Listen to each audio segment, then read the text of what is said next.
ये कहानी एक पंडित जी की जो राजा के दरबार में पहुंचे। राजा ने उनसे 3 प्रश्न किए कि ईश्वर जो है कैसे दिखता है, कहां तक देखता है और करता क्या है।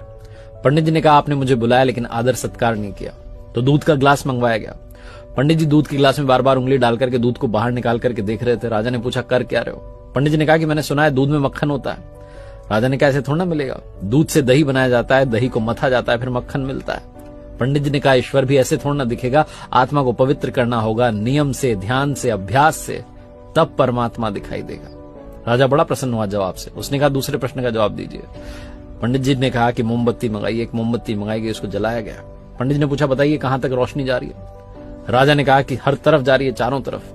पंडित जी ने कहा बस यही, परमात्मा भी चारों तरफ देखता है, हमारे हर कर्म का हिसाब उसके पास है। फिर राजा ने कहा कि तीसरे प्रश्न का जवाब दीजिए, ईश्वर करता क्या है। पंडित जी ने कहा आप गुरु बनकर के पूछ रहे हैं कि शिष्य बनकर के। राजा ने कहा शिष्य बनकर के। तो पंडित जी ने कहा कि आपका गुरु तो नीचे खड़ा हुआ है। तुरंत राजा ने पंडित जी को जाकर के सिंहासन पर बैठाया और खुद नीचे जाकर खड़ा हो गया।